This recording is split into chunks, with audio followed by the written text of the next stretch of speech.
Welcome to TG24 TV news.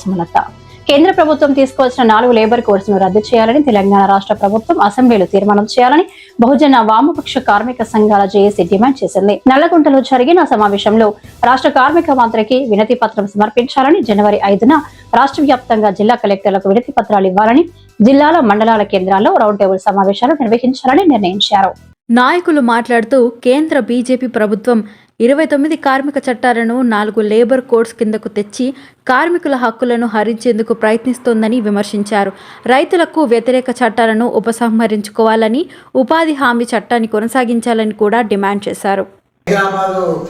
రాష్ట్ర కేంద్రంలో బహుజన వామపక్ష కార్మిక సంఘాల జేఏసీ రాష్ట్ర కమిటీ సమావేశం నిర్వహించడం జరిగినది. ఈ రాష్ట్ర కమిటీలో BLTU, AIFTU, IFTU, AICTU, TFTU, KHPS, తర్వాత AICCTU, TB, NC, ICU 8 trade union కార్మిక సంఘాల నాయకులు హాజరు కావడం జరిగినది.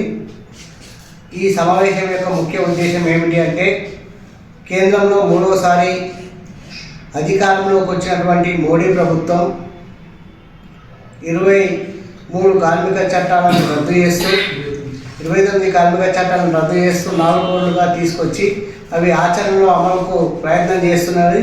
దీని ముక్త కంఠంతో వ్యతిరేకిస్తూ ఈరోజు రాష్ట్ర కమిటీ సమావేశం నిర్వహించడం జరిగినది.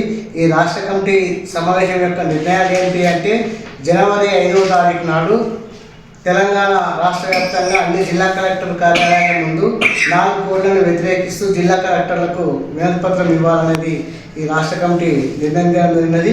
అన్ని పాత జిల్లా కేంద్రాలలో రౌండ్ టేబుల్ సమావేశాలు నిర్వహించాలనేది, అదేవిధంగా జనవరి 15 నుంచి 25 వరకు ఉమ్మడి జిల్లాలలో జిల్లా సదస్సులని ఏర్పాటు చేయాలనేది. ఇప్పుడు ప్రధానంగా తెలంగాణ అసెంబ్లీ సమావేశాలు నిన్నటి నుంచి జరుగుతున్నాయి. తెలంగాణ అసెంబ్లీ సమావేశాలల్లో ఈ 4 కోడ్లను వ్యతిరేకిస్తూ అసెంబ్లీ తీర్మానం చేసి కేంద్ర ప్రభుత్వానికి పంపించాలా. ఈ కార్మికులు చేస్తున్నటువంటి పోరాటానికి తెలంగాణ రాష్ట్ర ప్రభుత్వం కూడా మద్దతు తెలపాలా.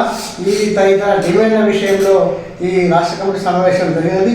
అదేవిధంగా ఈ వినతి పత్రాన్ని కూడా తీర్మానము అసెంబ్లీ సమావేశాల్లో తీర్మానం చేయాలనేది, కార్మిక శాఖ మంత్రికి, ముఖ్యమంత్రికి వినతి పత్రాలు ఇవ్వాలనేది కూడా నిర్ణయం జరిగినది.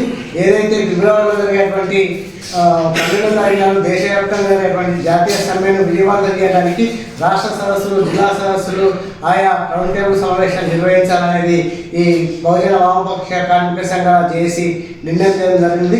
ఇప్పటికైనా కేంద్రంలో మోడీ ప్రభుత్వము కార్మిక వ్యతిరేక విధానాలని ఉపసంహరించుకొని కార్మికులు ఏదైతే స్వతంత్రం పూర్వం కానీ స్వతంత్రం తర్వాత పోరాడి సాధించినటువంటి హక్కులు ఏవైతే ఉన్నాయో ఆ హక్కులని కాపాడాలా, లేకుంటే కార్మికుల నుండి ఏదైనటువంటి ప్రభుత్వ పరిణామాలకు కేంద్ర ప్రభుత్వం బయటపడాల్సి ఉంటుంది అని తెలంగాణ బహుజన వామపక్ష కార్మిక సంఘాల జేఏసీ పక్షాన తెలియజేస్తూ